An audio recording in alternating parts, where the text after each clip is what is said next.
A paz do Senhor, falando EBD, de volta nesta feita com as lições bíblicas CPAD, Sala dos Jovens. Hoje nós vamos tratar da lição de número 4.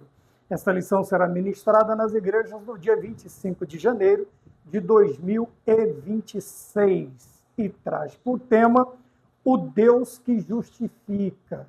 Então, o texto principal que nós vamos ler se encontra na carta que Paulo escreveu aos Romanos, capítulo de número 5, versículo de número 1, que nos diz desta maneira: sendo, pois, justificados pela fé, temos paz com Deus por nosso Senhor Jesus Cristo.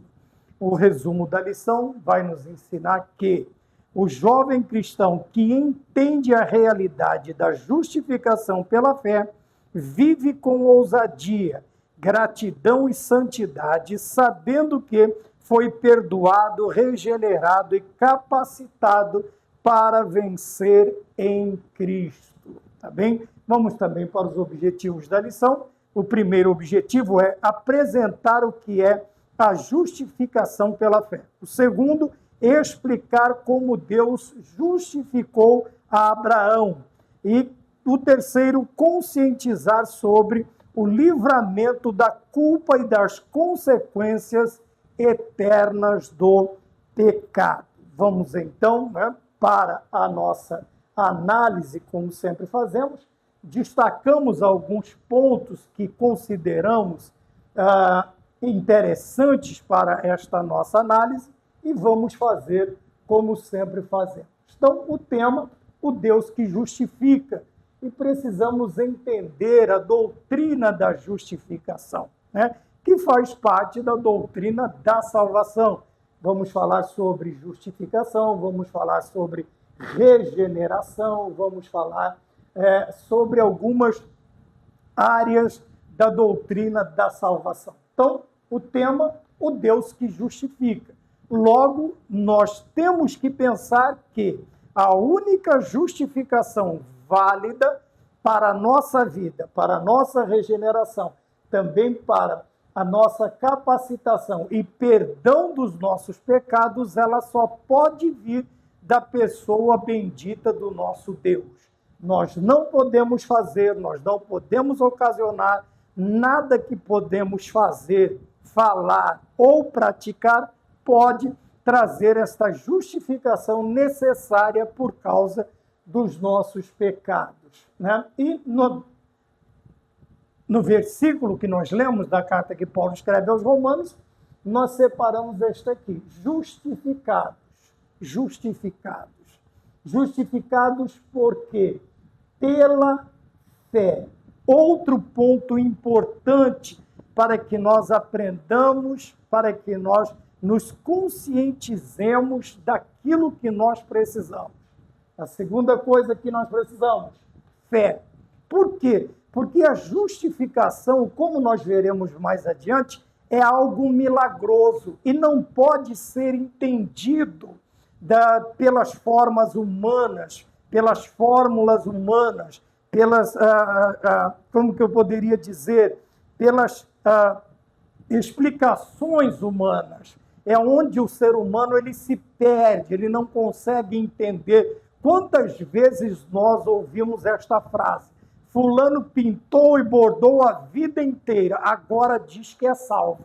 Agora ele diz que é crente, que ele é salvo e vai para o céu. Ora, nisto nós entendemos que, para que tenhamos todos estes pensamentos, nós temos que termos sido justificados. Porque a tendência natural e o pensamento do ser humano que não conhece a Cristo é que nós estávamos, e é uma realidade, estávamos condenados pelos nossos pecados, por causa dos nossos pecados. Então, a justificação, ela é entendida, compreendida e aceita pela fé. Justificados, então, pela fé, temos paz. O produto da justificação é reatar, é trazer, é reconciliar o homem com Deus, trazendo paz. Por quê? Nós vimos em aulas passadas que o que ocasiona o pecado, a dor, a culpa, né? Tudo isto nós vemos que são ocorrências do pecado, né? São consequências do pecado. E o que acontece? Isto traz a nós uma vida que não pode ser plena. Não pode ser plena por causa da dor ocasionada pelo pecado, por causa da culpa ocasionada pelo pecado. Então nós precisamos que tudo isto seja retirado da nossa vida. E como vem esta retirada? Ela vem pela justificação. Quando somos justificados, veja, nós somos justificados, tá bem? Nós não somos justos, nós fomos justificados pela fé em Cristo Jesus, e isto acarreta a paz que nós precisamos ter com Deus, a paz que precisa ser restaurada, né? Aquela reconciliação com Deus. Quando vemos também no resumo da lição, o que é que nós entendemos? Que o cristão que foi justificado pela fé, a lição está falando para os jovens, aqui nesta parte, o jovem cristão. Então eu quis abranger toda a cristandade, todo cristiano, todo cristão, todos os cristãos, né? Então o cristão que foi justificado pela fé, obviamente ele vai apresentar algo, ele vai se apresentar de uma determinada maneira.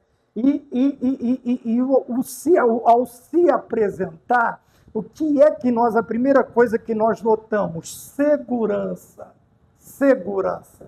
Veja, esta paz com Deus, ela nos traz segurança para que nós possamos andar, de cabeça erguida, consciência tranquila, a alma limpa, e nós podemos tranquilamente andar, né? Viver de maneira, vamos dizer assim, feliz, alegre, contente, um viver satisfatório, uma vida plena na presença de Deus. Então, como isso acontece?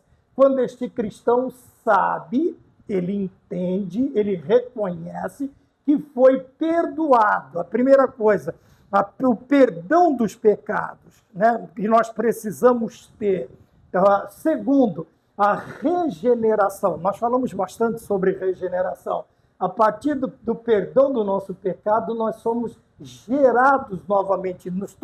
O Espírito Santo nos torna uma nova criatura, mas primeiro é necessário o perdão dos nossos pecados, tá bem? É por isso que, veja, a consciência tranquila, ela vem primeiro deste peso que é retirado dos nossos ombros. A partir do perdão, nós temos a regeneração deste homem, uma nova criatura, tá? Ele estava andando por um caminho, agora ele vai trilhar um novo caminho, novo e vivo caminho na presença de Deus. Depois de transformado numa nova criatura, regenerado ou gerado novamente, ele é capacitado para vencer em Cristo. Quer dizer, esta capacitação, esta aptidão, ela é nos dada por quê? Podemos chamar por armaduras, ferramentas, instrumentos que nos são dados por Deus para que nós, nesta batalha espiritual, nós tenhamos como vencê-la, nós tenhamos como vencer esta batalha através da capacitação, daquilo que nos é dado por Deus, que nos é apresentado por Deus. Porque nós precisamos nos lembrar que a nossa luta, o vencer aqui, não é contra a carne nem contra o sangue, mas o vencer as hostes espirituais da maldade, vencer é uma batalha espiritual. Logo, este vencer está ligado a armas espirituais. Quer dizer, são capacitações que o Senhor nos dá para que, dentro desta batalha espiritual, nós consigamos vencer estas batalhas e, por fim, vencermos a guerra espiritual. Tá bom? Quando olhamos também para os objetivos da lição, veja, eu separei o último, que é conscientizar. Conscientizar sobre o quê? Sobre o livramento. Tá? Quando falamos de justificação, justificados pela fé, sabemos que fomos perdoados, nós estamos falando de um livramento, estamos falando do que fomos livres. Né? Agora sim somos livres. Outrora, nós estávamos aprisionados aos nossos pecados, éramos escravos do pecado, éramos escravos das transgressões, porém, o Senhor, ao nos justificar, obviamente que não é uma descondenação, porque a condenação foi efetuada, alguém passou pelo processo do sofrimento, do cumprimento, da exigência da lei, para que nós fôssemos justificados. Então não foi algo assim que aconteceu, simplesmente alguém foi lá e fez isso e aconteceu aquilo. Não. O pecado, Deus não deixou de condenar, como vimos em outras lições, Deus não deixou de condenar o pecado. Ele simplesmente não condenou sobre nós, porque nós não conseguiríamos suportar. Então nós vamos ver também este livramento da culpa e das consequências. Porém, nós temos esta culpa e consequências, nós a temos, principalmente as consequências, nós temos em dois períodos. Nós temos as consequências imediatas do pecado, que é aquilo que pode acontecer ou que vai acontecer a cada um de nós no momento do pecado.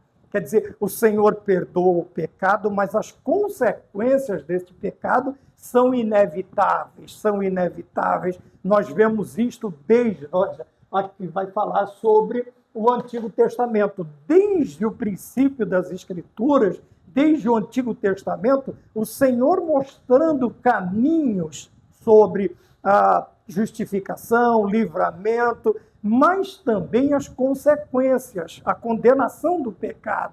Então nós temos que entender que há o perdão do pecado, porém as consequências elas são inevitáveis. As consequências dos nossos pecados eles virão. Então, como eu disse, nós o temos em dois tempos, vamos dizer assim. Nós temos a consequência imediata que nós vamos sofrê-la em vida, vamos dizer assim, imediata, porque é terreno, nós teremos que pagar pelo nosso pecado. Porém, veja, o livramento da culpa e das consequências eternas. Nós temos, então, uma segunda instância das consequências do pecado, que podem ser na eternidade, a menos que nós sejamos justificados, os nossos pecados perdoados, regenerados e capacitados para vencer em Cristo. Obviamente, a eternidade ela será diferente. Por quê? Quando olhamos para a eternidade, nós temos também a condenação do pecado, do pecador não regenerado, aqueles cujos nomes não estão inscritos no livro da vida. E qual é a condenação eterna do pecado? Infelizmente, é ser lançado fora nas trevas exteriores, onde o choro ele não cessa, onde haverá choro e ranger de dentes. Então nós temos aqui que o livramento ele é tão glorioso que ele não atinge somente a nossa vida terrena, mas também a nossa vida eterna. Veja, consequências eternas, além desta vida. Então nós precisamos pensar muito e entendendo esta maravilhosa doutrina da justificação, este ensinamento sobre ser justificados por Cristo, nós vamos servir, o nosso serviço, o nosso nos apresentarmos, o nosso culto a Deus será de uma maneira muito diferente e muito melhor. Por quê? Veja, o livramento ele vai extrapolar os limites do terreno, tá? do efêmero, do passageiro, e vai nos alcançar na eternidade. E olha que maravilha, termos a consciência de que na eternidade nós não seremos acompanhados pelo peso da culpa ou pela dor que nos é ocasionada pelo pecado. Não, o Senhor nos livrará. Por isso que nós sempre cantamos, né, que lá no céu não entra pecado, tristeza, fadiga nem dor. Não há coração quebrantado, pois todos são cheios de amor.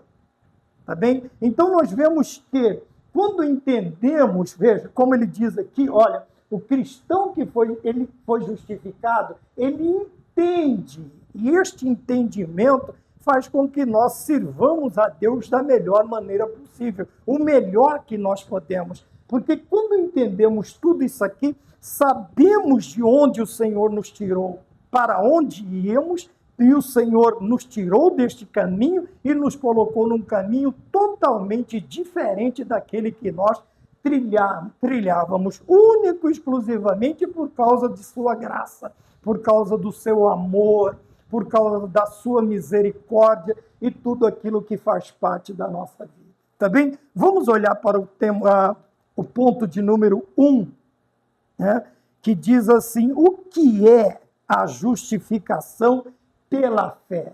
Né? Então, o que é? O que isto quer dizer? O que quer me ensinar? O que quer me trazer? O que quer esclarecer a mim?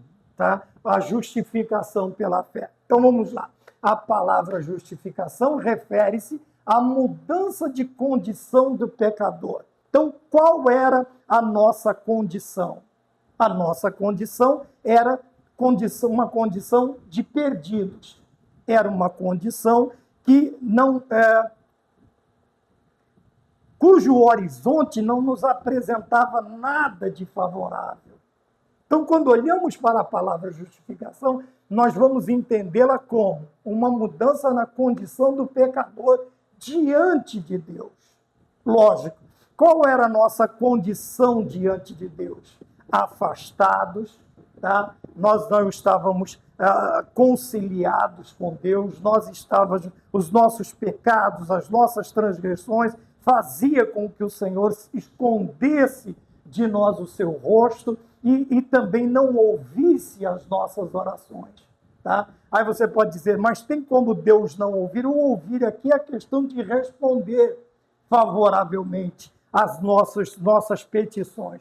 Então, veja, justificar, então, o que Deus fez através de Cristo, oferecendo Cristo como o nosso sacrifício substitutivo. Ele mudou a nossa condição diante dele.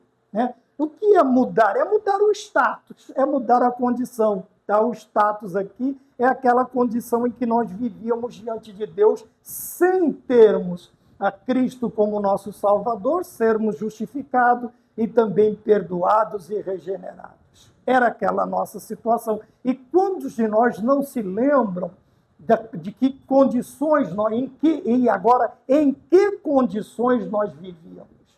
Em que condições nós estávamos? E esta condição, a que lugar estava nos levando? Então, veja, quando falamos de justificação, estamos falando de Deus mudando, veja, a condição do pecador é diante de Deus. Mas quem é que muda esta condição diante de Deus? É o próprio Deus. É o próprio Deus. Está vendo? E isto acontece por quê? Por que esta condição é mudada? Porque o nosso status de pecador, de transgressor, de provocador a Deus, de uma série de coisas que nós fazíamos totalmente contrária, totalmente aversa à vontade de Deus e que provocava, obviamente, a sua ira contra o pecado, a sua ira contra as nossas ações. Por que isto acontece? Como é possível esta mudança da condição do pecador diante de Deus? Visto? Isto acontece por causa da obra satisfatória de Cristo no Calvário. Então, começamos, nós vamos ver a segunda parte. O interessante aqui é que nós temos que lembrar que nós vamos falar sobre suficiência, e aqui nós estamos falando de obra satisfatória. O que é algo satisfatório? É algo que satisfaz uma exigência, um pedido, uma condição, uma norma, uma regra. Tá bem? Então, nós estamos falando de que algo foi feito e que satisfez, tá? Satisfez plenamente ou suficientemente, satisfez a exigência da lei, ou, no caso, a exigência para que acontecesse a justificação. E esta obra satisfatória, onde é que ela foi realizada? Por quem? Primeiro, por Cristo, onde? No Gólgota, no Calvário. Então, exigia-se que alguém pagasse o preço. Ora, como nós éramos injustos, e ainda somos, só fomos justificados por Cristo, e agora vivemos esta condição de justificados, tá? De justificados, porque justo é Cristo. O que é que nós fazemos? O que é que acontece? Nós vivemos desta maneira, por quê? Veja, e vivemos como? Mediante a fé nele. Nele, obviamente, Cristo, né? Nele está ligado a Cristo. Tá bom? Então, veja, a obra foi satisfatória, tudo o que era exigido.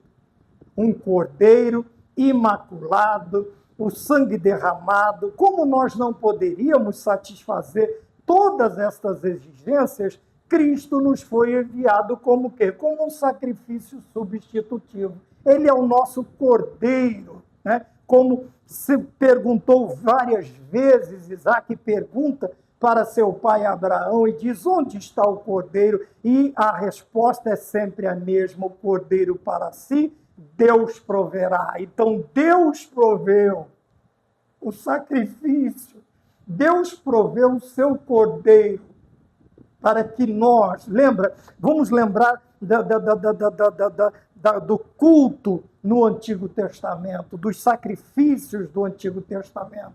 Um cordeiro sempre era sacrificado, ou o justo era confessado os pecados sobre ele, e ele morria no lugar do pecador, né? Daquele do transgressor. Não devia nada, assim como Cristo, os nossos pecados, como disse Isaías, os nossos pecados estavam sobre o castigo que nos traz a paz, estava sobre ele, e pelas suas pisaduras fomos sarados. Tá bem? Então veja, a obra realizada por Cristo no Calvário, no Gólgota, ao ser crucificado, derramado o seu sangue e dado o brado da vitória, está consumado, ela satisfez a Deus, satisfez as exigências da lei, satisfez a Deus. Deus se deu, vamos dizer assim, por satisfeito pelo sacrifício de Cristo. Assim como nós cantamos: ó, estou satisfeito com Cristo, confesso por meu Salvador.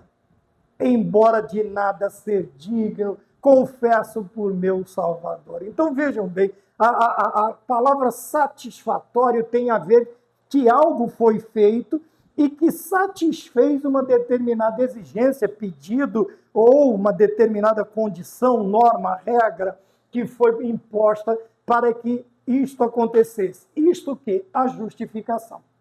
Tá bem? Veja, e também mediante a fé nele, quer dizer, a nossa fé em Cristo Jesus, sabendo que esta fé, para recebê-lo como Salvador, não é propriamente nossa. Esta fé nos foi dada, nos foi acrescentada para que pudéssemos recebê-lo como Salvador e Senhor, ou Senhor e Salvador da nossa vida. Tá bem? Vamos para o ponto de número 2, o ato da justificação, né? Quando falamos do ato, falamos do que foi realizado. Então, trata-se de uma obra miraculosa, milagrosa, como eu já disse, já que contra o pecado não há nada que possamos fazer por nós mesmos. Então, por que é milagrosa? Porque quando falamos em milagre, novamente nós nos lembramos que milagres não são explicados, não são compreendidos, mas são vividos pela fé.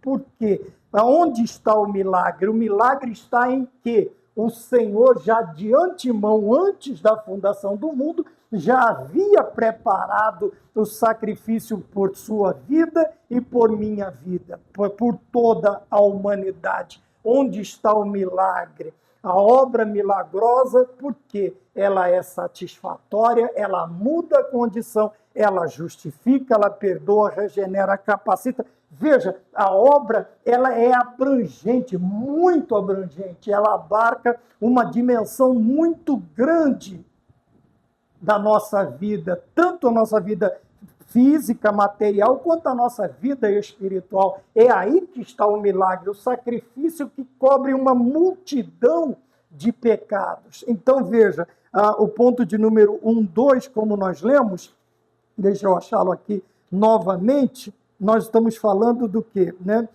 O ato da justificação, tá bem?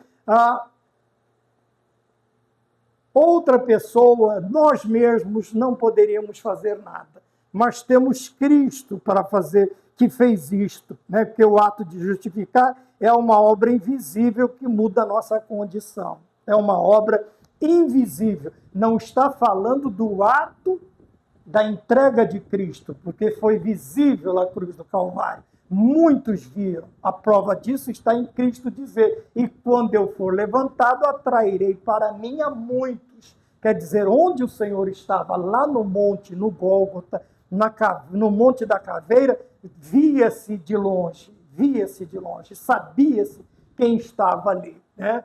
Então, veja, esta obra é milagrosa, mas ela é invisível, por quê? Porque ela age na nossa parte imaterial, ela vai agir na nossa alma, no nosso espírito.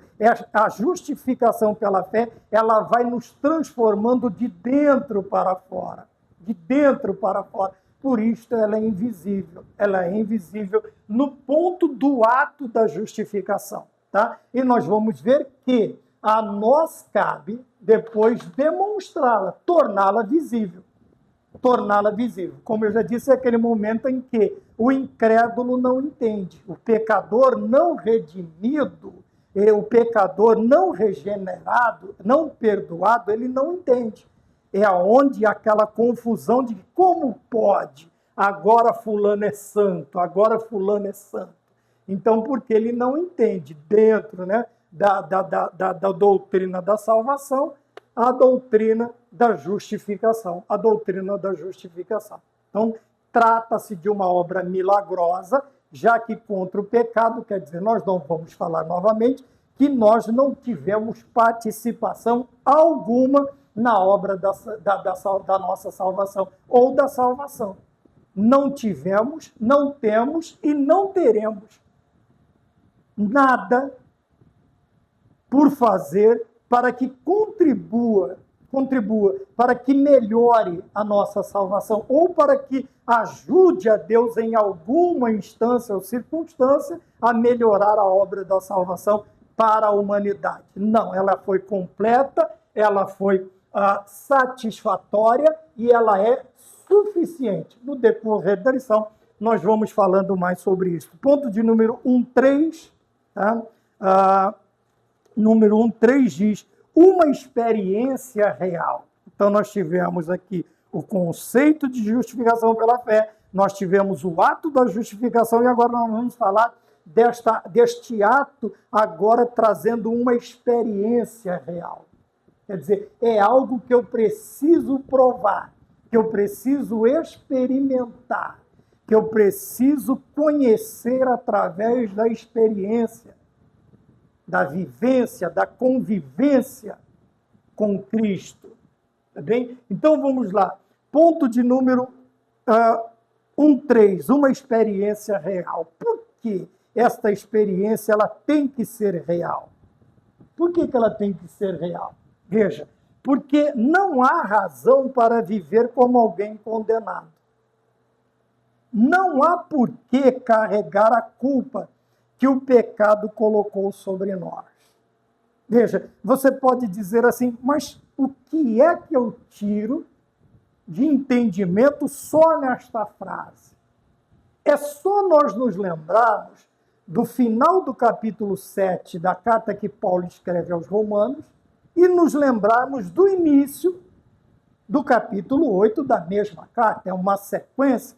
Veja, no capítulo 7, o que Paulo diz? Quem me livrará do corpo desta morte, miserável homem que sou. E começa o capítulo 8 dizendo que, ora, nenhuma condenação há para os que estão em Cristo Jesus, que não andam segundo a carne, mas que andam segundo o Espírito. Por quê? Por quê? Porque a obra da regeneração, o que é aquela, ou da justificação, no perdoar e no regenerar, ele vai me fazer uma nova criatura. Então não há razão para viver como condenado. Ora, sabendo o que aconteceu na nossa vida, este pensamento, este entendimento, este peso, ele é retirado da nossa vida. Então, não há razão para viver. Por que não há razão? Porque nós fomos justificados. Ora, nenhuma condenação há para os que estão em Cristo Jesus, que não andam segundo a carne, mas que andam segundo o Espírito. Ora, se não há condenação, é porque nós sabemos que fomos justificados. Veja, e o livramento da culpa e consequências eternas do pecado são tiradas de sobre nós.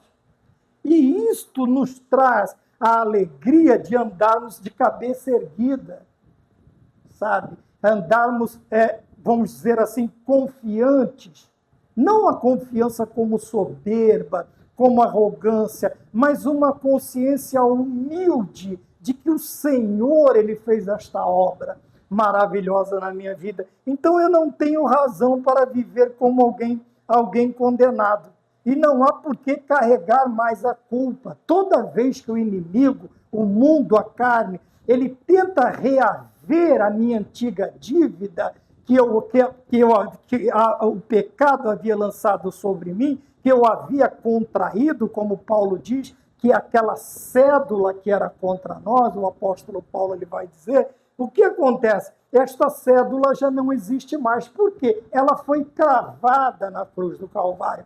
Quer dizer, o que é que nos faz andar muitas vezes preocupados, cabisbaixos, envergonhados, cortando voltas? São dívidas. E às vezes dívidas que, por nossa culpa, agora eu estou falando da nossa vida terrena, nós deixamos acumular de uma tal maneira, tomar um vulto tão grande, que nós não conseguimos mais controlá-la. E isso acontece o quê? Lógico, quem tem também este brio, né? Quem tem este entendimento, vai fazer com que nós andemos, vamos dizer, tristes, cabisbaixos, cortando volta. Por quê? Porque nós estamos devendo. Por que não há razão de viver como algum condenado e olhando aqui esta experiência real? Porque tudo isto foi retirado da minha vida. E quando qualquer circunstância tenta jogar, reaver ou me fazer pensar na minha vida pregressa, no meu passado, eu tenho que dizer para ele, ora, os meus pecados foram perdoados, eu fui justificado por Cristo na cruz, eu não devo mais nada. Paulo disse que a cédula foi cravada na cruz do Calvário e as minhas dívidas foram pagas por nosso Senhor e Salvador Jesus Cristo, mediante o derramamento do seu sangue. Por isso, Pedro, ele vai fazer um eco a este ensinamento, dizendo assim, sabendo que não fostes comprados por ouro, prata ou pedras preciosas, nem por sangue de touro ou de bodes, mas pelo precioso sangue de nosso Senhor Jesus Cristo, como de um cordeiro imaculado. Veja, fomos justificados, tá? E o preço foi altíssimo, foi altíssimo. É por isso que eu estou me lembrando de uma palavra, né? Esta palavra, nós não nos tornamos, nós não fomos descondenados. Alguém sofreu, alguém pagou, Jesus Cristo pagou. E este pagamento, ele pega e traz a mim, ele me presenteia pela graça, ele me dá pela graça. Então a salvação não é de graça, não foi de graça, mas ela veio para mim de graça. Veja, alguém pagou pela minha salvação, Jesus Cristo, na cruz do Calvário. Tá bem? Na cruz do Calvário, com uma obra satisfatória. E ele passa a mim esta nota promissória que estava no meu nome e diz agora rasgue. Rasgue porque eu paguei por você na cruz do Calvário. Então a salvação, ela foi de graça para mim. Mas alguém pagou um preço muito alto pela minha salvação, pelo perdão dos meus pecados, Jesus Cristo. Quando eu penso nisso, eu tenho razão de viver como alguém condenado, me escondendo, triste, cabisbaixo? Não. Eu tenho por que carregar a culpa pelo pecado que o pecado colocou sobre nós, sobre mim, sobre você? Não. Por quê? Tanto, a condição de condenado, eu fui justificado pelo advogado, tá bem? Temos um advogado junto ao Pai, Jesus Cristo justo, e o justo que me justifica, tá bem? Então, este meu advogado, o que ele fez? Ele me absolveu, ele conseguiu me absolver diante do justo juiz, apresentando o pagamento pela minha dívida, que foi a sua vida, o seu sangue, a sua carne rasgada com o véu. E o peso da culpa, ele me conclama e chama todos nós em Mateus capítulo 11, versículo 28 a 30. Vós que estáis sobrecarregados, vinde a mim todos vós que estáis sobrecarregados, todos vós que estão carregados pelo fardo, pelo peso que o pecado colocou sobre vocês. Então troquem comigo, o meu fardo é leve, o meu jugo é suave, e aprender de mim, que sou manso e humilde de coração. Veja, o Senhor nos chama tanto para nos absolver da condenação, tá? Nós fomos libertos, livres da condenação, justificados, e o peso, o Senhor simplesmente nos convida a trocar com Ele. Ele diz, me dá o teu fardo e pega o meu, que é leve e suave. Tá bem? Para quê? Para que nós encontremos descanso para a nossa alma.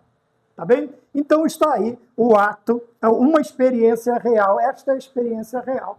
É de que o mundo olha para você, o inimigo olha para você, você mesmo pode olhar para você e você sentir paz com Deus porque foi justificado. Porque toda esta ação, ela foi praticada por Cristo na nossa vida. Ponto de número 2, o Deus que justificou a Abraão. Então, obviamente que nós vamos falar da justificação desde o Antigo Testamento, anterior à lei, porque Abraão é anterior à lei. Então, nós vemos que desde o Antigo Testamento, Deus já estava revelando, mostrando, nos ensinando, ainda que quando olhamos para o Antigo Testamento, o que nós vemos? Tipos, sombras, tá? Mistérios, e tem um livro muito bom, tem um livro Sombras, Tipos e Mistérios, esqueci o nome do escritor agora, mas eu vou lembrar e depois eu falo. Acho que João Leitão de Mello, alguma coisa parecida com isso. Mas é muito bom. Você tem ali, tá? Não é um compêndio extenso, mas é um resumo conciso e muito interessante sobre isto, Sombras, tipos e mistérios. Quando olhamos para o Antigo Testamento, nós vamos ver este ensinamento, através do quê? Dos elementos do culto judaico, dos elementos da lei, dos elementos que compunham a constituição do tabernáculo móvel, tá? Nas cores, nos materiais, nos minérios que eram usados, que nós tínhamos. Tinha ouro, prata, bronze, cada um deles tinha o seu significado, cada um deles, vamos lá, ouro vai falar da deidade, da realeza de Deus, a prata, o julgamento do pecado, o julgamento, ver que os pés de nosso Senhor Jesus Cristo, lá no capítulo 1 de Apocalipse, os seus pés são como latão reluzente, cobre, tá? Que pisa o pecado, esmaga o pecado, a prata fala da remissão de pecados. Se você olhar para o branco, fala de pureza, de santidade, azul vai falar do céu. Quer dizer, tudo nós vamos ter no Antigo Testamento, o Senhor nos revelava, já vinha revelando desde o Antigo Testamento, desde antes da lei, desde um princípio. Quando nós vemos o capítulo 3, versículo 21 do Gênesis, o Senhor representa a justificação de Adão e Eva, fazendo o quê? sacrificando, né, um cordeiro para que fosse feito roupas para eles. E quem é que fornece essa justificação, esta expiação, a cobertura das nossas vergonhas, do nosso pecado? Lá em 3:21 já mostrava o sacrifício substitutivo, o sacrifício vicário de nosso Senhor e Salvador Jesus Cristo. Quando olhamos para o Antigo Testamento, obviamente que nós precisamos ter um determinado conhecimento, uma determinada familiaridade, né? Principalmente quando falamos do Pentateuco, né? Que traz todo o Antigo Testamento vai trazer sombras, tipos e mistérios. Mas quando olhamos para o Pentateuco, é onde nós vamos ter a maior parte delas relacionada à religião, ao culto a Deus, à liturgia dos descendentes de Abraão ali no Antigo. Então, o Senhor já estava revelando que o caminho da salvação não depende do que fazemos, mas pela fé nele. Tá? Da mesma maneira, no Antigo Testamento, o que move, tanto é que Abraão é chamado de o pai da fé, porque ele simplesmente creu no que lhe havia sido exposto por Deus e ele acreditou, sem questionar, sem titubear, sem reclamar, ele simplesmente obedeceu, e isto é fé. Vamos para o ponto de número 2.2. Do ponto de número 2, o lugar da fé. Tá bem? O lugar da fé. Então, na justificação, o princípio é o mesmo. Primeiro se crê, depois o justificado manifesta por meio. Veja, aqui fala de algo que está escondido. Tá bem? Nós falamos no princípio aqui. De algo que está, não é que está oculto, não é um mistério revelado. Mas a transformação, como ela vem de dentro para fora, é algo que você não vê. É um milagre que você não vê. Aqui nós vamos ver agora do ser humano, do justificado para fora. Então, na justificação, o princípio é o mesmo. Qual é o princípio? Primeiro se crê. Ora, você não pode fazer nada do que você não acredita, não tem como. Você pode até tentar, mas veja, as pessoas que estão observando, quem está ouvindo, quem está vendo, ele vai sentir a sua insegurança. Por quê? Quando nós fazemos algo que não é por fé, nós não acreditamos, nós não confiamos plenamente naquilo que estamos falando ou fazendo, obviamente que o nosso ato, a nossa atitude, aquilo que estamos fazendo, o que vai acontecer? Ela não vai inspirar confiança nos outros.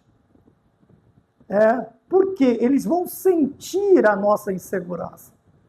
Eles vão ver a nossa insegurança. Isso é raro. Por que a igreja, quando o pregador está pregando, ela está olhando para os olhos do pregador?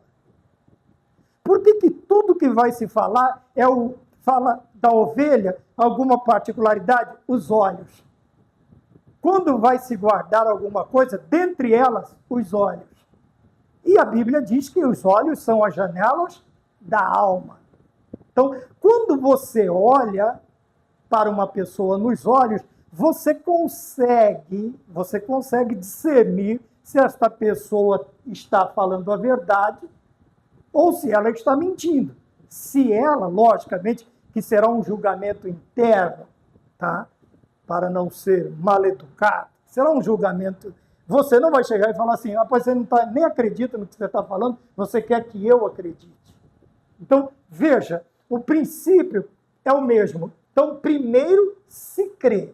Se eu não conseguir crer, eu tenho que pedir a Deus fé suficiente para acreditar na sua palavra, nas sagradas escrituras. Obviamente, seus princípios, seus mandamentos, suas leis, tudo aquilo que ela me ensina, eu preciso acreditar. Ora, e se você sabe que foi justificado, você sabe que foi perdoado, regenerado e capacitado. Uma das capacitações, será que nós podemos chamar de acreditar? Então o Senhor me capacita a crer na sua palavra. Ele me capacita a crer. Ele me dá esta certeza, ele me capacita com a certeza de olhar, de ler, de entender e de acreditar. E na hora de me expressar, eu me expressarei com confiança, porque eu acredito. Veja, não sei se posso. Se eu não puder, você escreve aí. Veja, uma das capacitações que nós recebemos por Deus para vencer em Cristo é crer. Porque quem não acredita já está derrotado. E se ali está falando em vencer em Cristo, ele está falando em acreditar. Vamos mais adiante? Depois o justificado manifesta, apresenta, tá? Ele vai demonstrar por meio da sua conduta o quê? Os frutos desta fé. Veja, a fé, ela não pode ser estagnada, ela não pode ser parada, não pode ser... Se for assim, é uma fé morta. Ela não produz, ela não... Veja, aqui está falando de frutos desta fé.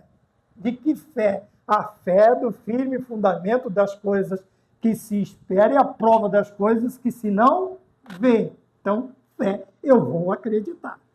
Mas esta fé, ela tem que ser uma fé produtiva, uma fé prática.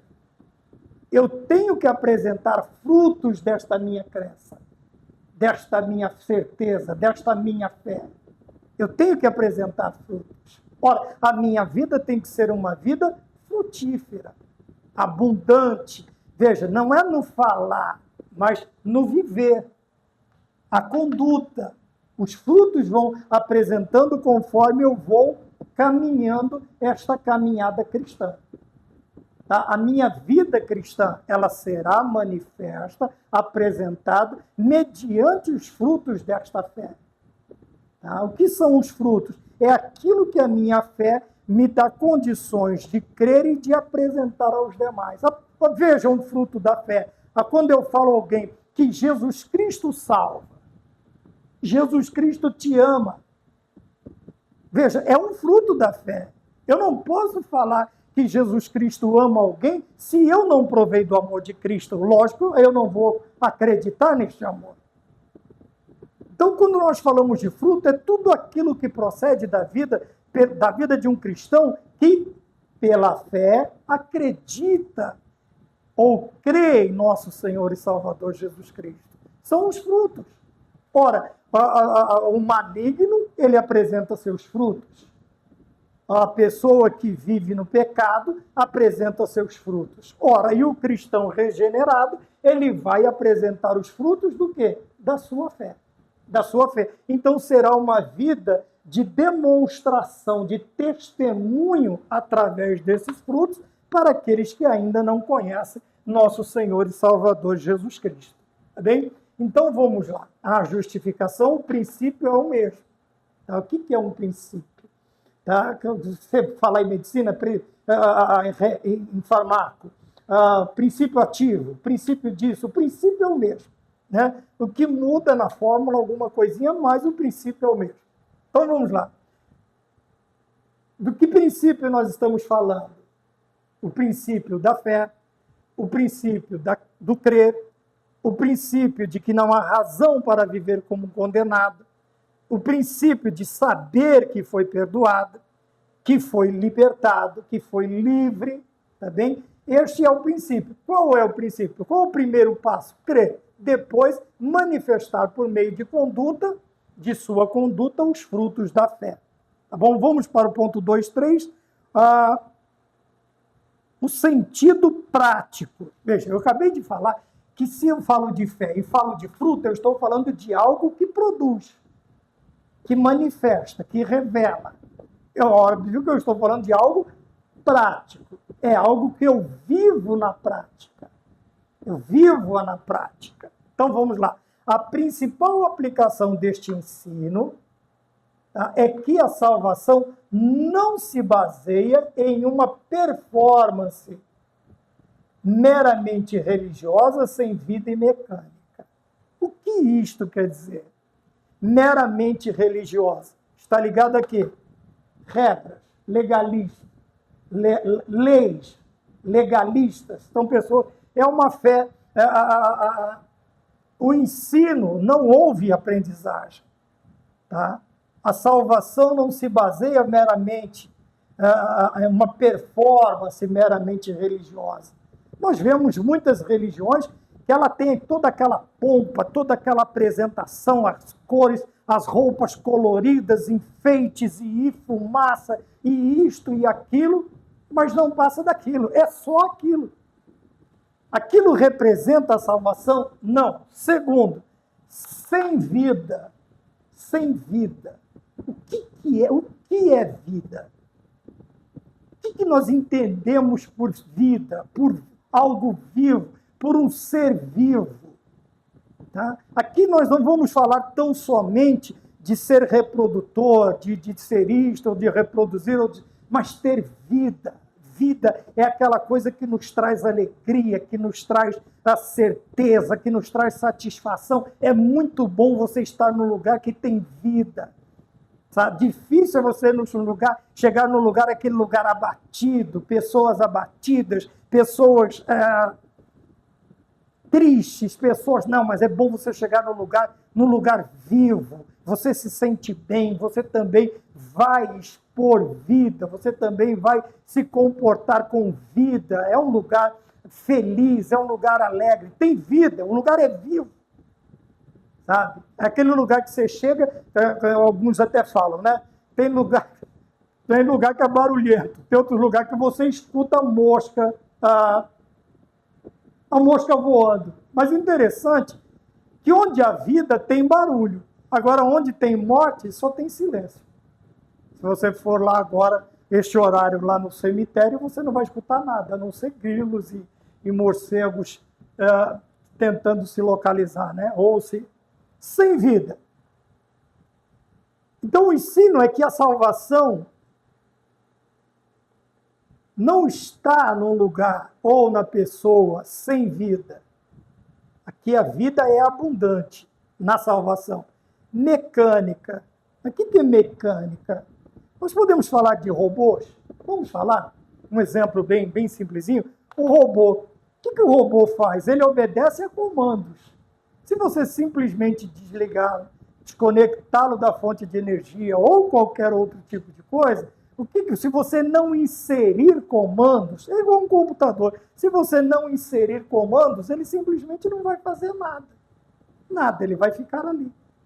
Tá? O robô do mesmo jeito. Se você não inserir dados, tá, neste robô, ele simplesmente vai ficar parado no lugar. Mas a partir do momento que você coloca comandos, né, eu não sei muita coisa de TI. Na realidade, eu não sei nada. Mas eu acredito, eu lembro lá na Volkswagen, na área dos robôs, na área dos robôs, pintura, solda, tal. Então, era colocado um cartão todo furado. E aquele cartão, ele continha tudo, até ele chegar no lugar. O que ele continha? Se era 2 portas, 4 portas, se ele era assim, se ele era assado, se ele era GL, GLS, se ele era... Tá? Aí vai lá para outra área, a cor, o tipo de... Quer dizer, tinha todas as informações. Então, os robôs trabalhavam tranquilamente. Onde eles não conseguem chegar, o que o homem fazia? Era o homem que era feito. Era manufaturado. Nós montávamos nós mesmos. Tá? Mas já sabíamos, porque quando o carro chegava na área determinada, todas as suas peças daquela área já chegavam junto com a carcaça. Então, o robô, ele só trabalha... Veja, a salvação não tem nada a ver com uma performance mecânica, sabe? Aquela coisa sem vida, meramente religiosa. Faz isso. Né? Lembra daquele robô do Perdidos no Espaço? Perigo, perigo. Né? Que ele falava com o Dr. Smith, com o jovem lá, que eu esqueci o nome. E toda vez que ele via alguma coisa, praticamente a frase dele era essa, né? Perigo, perigo, perigo. Ele estava programado para detectar, para reconhecer, identificar perigos.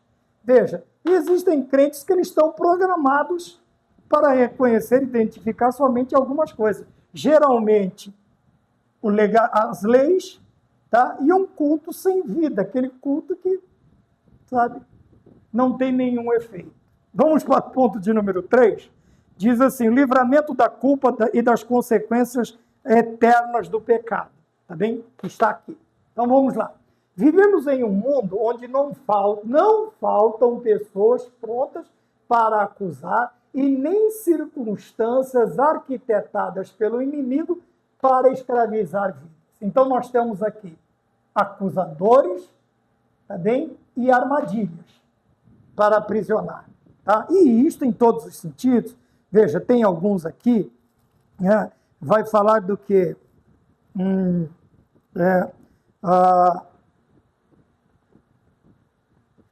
Vícios. Vícios em todos os sentidos. Tem gente que acha que vício é só em drogas. Não, tem pessoa... Vício. Tem pessoa que é viciada em café. Tem pessoa que é viciada em chá. Tem pessoa que é viciada em outra coisa. Tem pessoa que é... Vícios são vícios. A partir do momento em que a minha vida é regida, ditada por algo que eu não consigo viver sem, a não ser Deus, é um vício maligno. Tá? Pode ser a coisa mais besta do mundo. Tem pessoa que, se ele não tomar café, ele não consegue se controlar. Eu passei por essa experiência. Depois passei para a experiência do café sem açúcar. E agora sem café. Sem cafeína.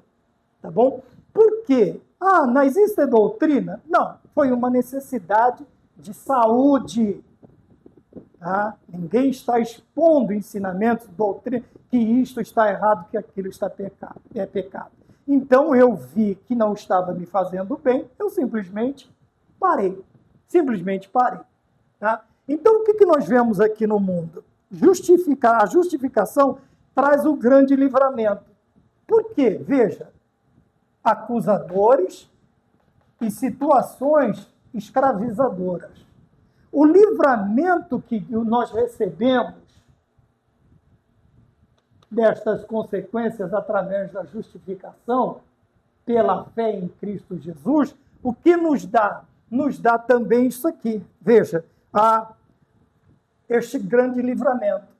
Quer dizer que no mundo pode estar repleto de pessoas prontas para acusar, mas, como eu já disse, a justificação pela fé em Cristo retirou todas essas acusações. Então podem até acusar, mas acusarão sem justificativos. Acusarão por acusar. E as circunstâncias arquitetadas pelo diabo para nos escravizar já não fazem mais efeito. Por quê? Porque nós vamos sempre lançar na cara dele que você esqueceu de pôr no final da lista que o sangue de Jesus Cristo, seu Filho, me justifica, ele me perdoou de todos estes pecados. Então as tuas armadilhas, as tuas arapucas, tá? Elas não têm mais efeito sobre mim. Por quê? Como nós falamos na lição que vai ao ar junto com essa, uma delas, se eu não me engano, adultos da editora Betel, nós vamos saber identificar estas armadilhas. E fazer o quê? Dar uma voltinha, dar um pulinho sobre ela, passar, como disse o apóstolo Paulo, o que nós devemos fazer? Nos afastar de toda a aparência do mal. Não precisa ser um mal em si. Aparentou pecado, eu estou fugindo, correndo. Como José, eu estou deixando a capa na mão dela e vou embora. Ponto de número 3.2. Livres da culpa. Então nós falamos sobre o grande livramento, agora nós vamos falar da grande o quê? Da grande liberdade que nos é dada. Então a condenação que estava sobre nós foi anulada, vencida e apagada, e por isto é suficiente. Então nós já falamos sobre anulado, falamos daquela notinha promissória que foi cravada na cruz do Calvário. Vencida, o pecado foi vencido, né? O pecado na cruz foi vencido, podes pela fé vencer também. Então, venceu.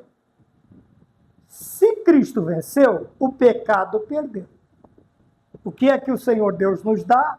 A vitória que ele obteve na cruz do Calvário. E o ponto, veja, principal que eu quero mesmo falar é sobre isso aqui. Ó. anulada e vencida. Mas poderia estar lá num canto. A hora que eu precisar, eu pego e provo, eu pego e jogo no rosto, eu pego e exponho novamente, eu vou cobrar. Não, o Senhor simplesmente apaga. Sabe o que é apagar? É fazer isso aqui, ó. Pronto. Anulei, venci e apaguei. Amassei e joguei no mar do esquecimento. Apaguei. Quer dizer, não existe mais nada. Ninguém pode achar esta nota, esta prova, algo que pode tentar reverter a tua situação. Não pode, por quê? Porque Deus apagou. É isso aqui, ó, apagou. Não existe mais, ninguém viu, ninguém vê. Então, Deus apagou. E isto é suficiente. Tá bem? Então, fala da suficiência, fala do quê? Da obra satisfatória suficiente do nosso Deus. Para quê? Para nos justificar, para nos perdoar, regenerar e capacitar para sermos vencedores ou para vencermos em Cristo. E isto me é suficiente. Podem se apresentar, podem falar, criticar, tentar anular, para mim não me interessa. Acrescentar alguma coisa, não quero. Por quê? A obra foi satisfatória e é suficiente. Para mim basta. Isso aí para mim já é. Isto que Deus me deu, me apresenta, é suficiente. Ele não precisa fazer mais nada para me convencer. Eu estou convencido e convencido fiquei, como diz o salmista. Tá bem? Então o sacrifício de Cristo é suficiente. Porque a condenação que estava sobre nós foi anulada, vencida. Veja, eu posso até lembrar, e apagada, mas eu não vejo mais, porque foi apagada. Olha que maravilha, não dá vontade de dar uns glória, de dar uns pulos, de dar uns glória a Deus? Então vamos dar um glória a Deus. Porque ele apagou tudo que era contra mim. O diabo pode procurar, o mundo pode procurar, eles não vão achar, porque Deus apagou. E isto me é suficiente. Falem o que quiser, lembrem, quem me conhece, lembre-se de tudo que eu fiz. Mas veja, Deus apagou. Terceiro e último, diz assim, 3:3, o testemunho interior do Espírito Santo. Veja, outra obra maravilhosa, milagrosa, outra obra linda, é o quê? Que apesar de tudo isto, crê, manifesta os frutos desta fé, tá bem? A condenação anulada, vencida e apagada por Deus. E ainda tenho, finalmente, quer dizer, para pôr um ponto final, a pá de cal, a última prego a experiência da justificação pela fé é acompanhada pelo testemunho interior do Espírito Santo. Sabe aquele momento em que eu não vejo nada diante de mim, nada à minha direita, à minha esquerda, nada na minha retaguarda, mas lá dentro aquela voz, sabe, maravilhosa, que diz assim, ei, você é filho, você foi justificado, o sangue de Jesus Cristo te justificou, te absolveu, te perdoou.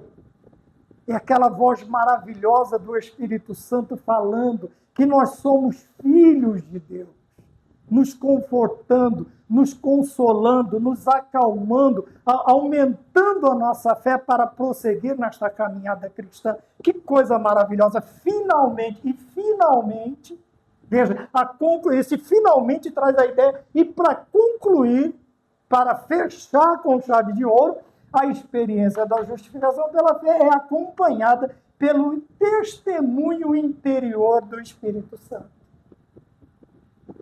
Como é glorioso pensar que a terceira pessoa da Trindade Santa habita em nós e nos conforta, e nos consola, e testifica, porque o Espírito testifica com o meu Espírito que somos filhos de Deus. Que obra maravilhosa, a obra da justificação.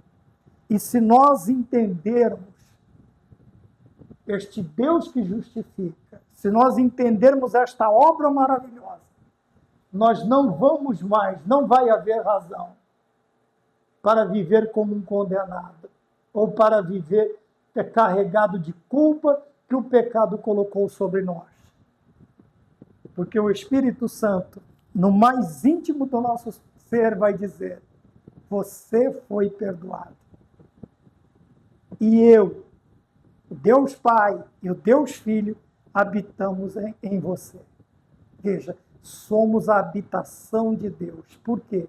Ele nos justificou, nos deu paz com Deus, perdoou os nossos pecados, regenerou a nossa vida e nos capacitou para vencer em Cristo, nos livrando das consequências eternas do pecado. O que nós devemos fazer a cada manhã? Livre estou, pela graça de Jesus, livre estou,